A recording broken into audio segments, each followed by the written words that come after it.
김계홍의 인생 스케치.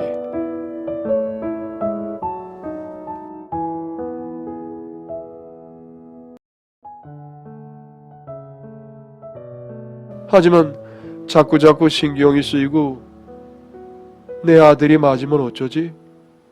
하는 마음에 딸에게 이름을 물었고 그의 이름을 듣는 순간 내 심장은 미친 듯이 요동을 치고 가슴이 아프고 답답해졌습니다. 마치 공기 중에 산소가 다 사라진 것 같은 느낌이 들며 저는 그렇게 의식을 잃었습니다. 그리고 깨어난 곳은 병원이었어요. 놀란 딸과 남편은 눈을 뜬 저에게 무슨 일이냐며 물었고 남편은 당신이 아이들을 키우느라 고생이 많았던 것 같다면서 눈물을 보이기까지 했어요. 눈을 뜨자마자 머릿속이 복잡해졌습니다. 내 딸과 아들이, 물론 그들이 피가 섞이진 않았지만 이런 말도 안 되는 상황에서 쉽게 허락할 수 있는 부모가 누가 있을까요? 너무나 보고 싶었던 아들이지만 이런 식의 재회는 정말 생각도 못했습니다. 다행인 것은 아들이 저를 못 알아본다는 점이었습니다. 아들도 아들이지만 다시 그 집에 전 남편과 시부모님이었던 쓰레기들이랑 악연처럼 이어질 생각을 하니 다시 가슴이 답답한 게 속이 메어왔습니다. 전생에 무슨 죄를 지었길래 질기도록 끊어지지 않고 저를 쫓아다니는지. 정신을 차리고 집으로 돌아온 저는 남편이 없는 시간에 딸과 면담 시간을 가졌습니다. 딸은 정말 그 아이를 좋아한답니다. 서로 관심사도 너무 잘 맞고 그 아이와 그림을 그리는 시간들 또한 너무 행복하고 소중하답니다. 마지막으로 제일 궁금했던 그 아이의 부모 관계에 대해서 물어보았습니다. 장례를 약속할 만큼 교제 중이었던 아이들이었기에 그 정도는 알 것이라고 생각을 했고 저의 생각처럼 이미 많은 것을 오픈한 상태였습니다. 할아버지 할머니는 병으로 돌아가셨고 이혼하셔서 홀아버지 한 분만 계시답니다. 그렇게 바람피고 다니면서 적반하적으로 화를 내고 모질게 굴더니 결국은 혼자 사는구나 싶었어요. 근데 웃긴 건 저를 얘기하는 건지 저 다음에 살게 된 여자를 얘기하는 건지는 모르겠지만 엄마가 바람이 나서 이혼을 했고 그래서 혼자 살게 되신 거라고 알고 있다네요. 참 어이가 없었지만 뭐 지 잘못 지 스스로 애들한테 떠벌릴 것은 아닐 테니 그러려니 하고 말았습니다. 근데 시부모였던 그들 또한 80 나이에 두 분 다 세상에 없다고 하니 참 빨리도 갔구나 싶었습니다. 저는 지금 딸아이의 생각과 판단을 최대한 존중해 주려고 하지만 지금 상황에서 제가 무슨 말을 어떻게 해줘야 할지 잘 모르겠습니다. 남편도 데려온 남자아이가 싹싹하고 괜찮아만 보이는데 뭐 어떠냐고 합니다. 그날 저는 남편을 불러놓고 이 사실을 이야기했어요. 믿기 힘들겠지만 저 아이는 내가 전 남편과 낳은 두고 온 아이다. 이런 식의 재회는 생각도 못했지만 많은 생각이 든다며 제 생각을 이야기했어요. 너무도 올바르고 착하게 커진 모습을 보니 마음이 좋다가도 하필 이런 상황에서 이렇게 만나게 되어서 어떻게 해야 할까 하는 마음에 힘이 들었습니다. 전 남편과 이혼하고 쫓겨날 당시 마음이 너무 힘들고 지쳤기에 그런 결정을 내렸다지만 부모로서 아이들을 포기하고 버리고 나온 상황은 여전히 죄스럽고 미안한데 이제 그 아들이 다 커서 사랑하는 사람이 생기고 결혼을 하겠다는데 결혼을 막고 그들을 떼어놓는 상처를 주는 악인 역할을 하게 될 것 같은 상황이 모질게만 느껴지고 자꾸 눈물만 났어요. 쉽게 할 수 없는 결정들이었기에 시간을 지나며 아무런 대답을 해주지 않은 채 며칠을 보냈습니다.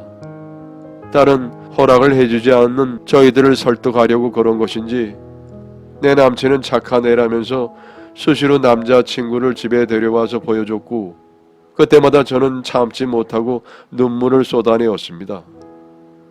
딸은 어리둥절해하고 눈치채지 못했지만 매번 눈물을 흘리는 제가 이상해 보였는지 남편에게 찾아와 엄마가 왜 그러냐며 묻는답니다. 이제 저는 결단을 내려야 합니다.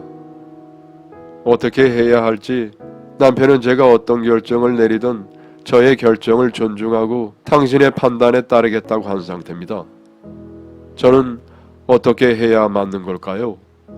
제가 생각해서는 이성적인 판단이 안 될 것 같고 객관적으로 봐줄 수 있는 여러분의 시각에서 어떤 판단이 가장 아이를 위해 그리고 현재 우리 가정을 위해 좋은 결정이 될까요? 여러분의 현명한 생각들을 나눠주십시오. 물론 모두에게 상처를 안 주고 이 일을 해결하고 싶다고 말한 것이 이 일이 있게 된 원인인 저로서 얼마나 무책임하고 위선적이며 착한 척이냐며 하실 분들이 있겠지만 네, 다 맞습니다. 제 잘못이고 저로 인해 아이들이 상처를 받아야 할 일이 생겼네요. 그것을 부정하고 싶지도 않고 저를 변화하고 싶은 마음도 없습니다. 하지만 이야기만큼만 진심으로 들어주시고 저를 위해서가 아닌 아이들을 위해서 같이 생각해주고 고민해 주시면 고맙겠습니다. 긴 글이라 끝까지 읽어주신 분이 한 10분이나 되실지는 모르겠지만 진심으로 감사드리고 또 감사드립니다. 글은 여기서 마치도록 하겠습니다. 조심스럽게 후기를 남깁니다. 너무 충격적인 일이 생겨서 뭐라 말해야 할지 자식들의 결혼은 제 선택으로만 남은 문제인 줄 알았는데 사건이 생겼어요. 딸의 마음은 진심이었지만 아들에게는 다른 여자도 있었다고 합니다. 물론 양다리 상태로 결혼을 하려던 상황은 아니었지만 아들이 양다리 연애를 하던 중 제 딸이랑 결혼을 해야 하니 한 명을 정리한 겁니다. 근데 이 여자가 다른 여자와의 결혼 때문에 자기를 차버렸다는 사실을 알게 되고 제 딸에게 폭로를 하게 된 상황이었지요.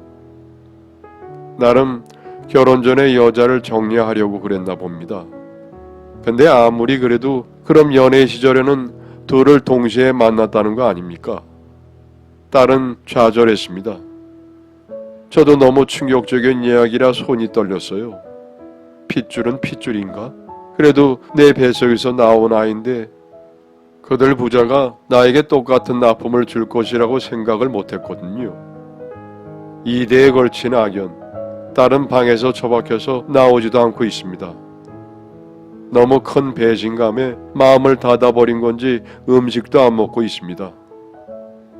사실 마음속으로는 좋은 마음으로 결혼을 허락해야 하나 하는 마음이 지배적이었는데 어쩜 고세를 못 참고 이런 사건이 터진 건지 차라리 다행이다 싶었네요.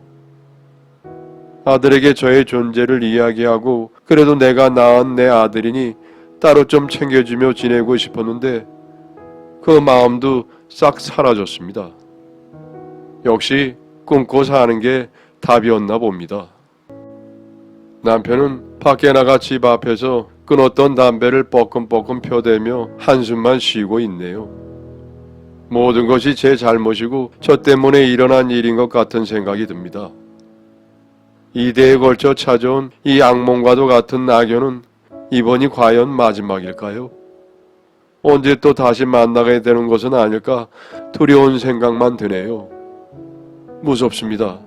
우리 딸에게는 결국 어떠한 진실도 말해주지 않았고 남편과도 이 일은 이대로 적고 다시 한번 그들과의 관계를 끊고 마무리 잘하는 것으로 이야기를 했습니다.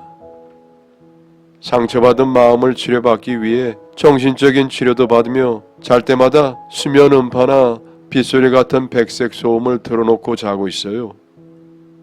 불면증도 온 것 같고 뭔가 마음속에 불안함이 늘 남아있는 것 같고 아무튼 제가 좀 그러네요. 제가 다 잘못했습니다. 이제 그만 저를 용서해 주시고 제 삶을 평범하게 해 주십시오. 적어도 제 딸만큼은 저처럼 안 살게 해 주십시오. 오늘도 빌고 또 빌고 또 빌고 이렇게 있습니다. 여러분의 사연을 기다리고 있습니다. 내용은 제한이 없고요. 구독과 좋아요는 저에게 큰 힘이 됩니다.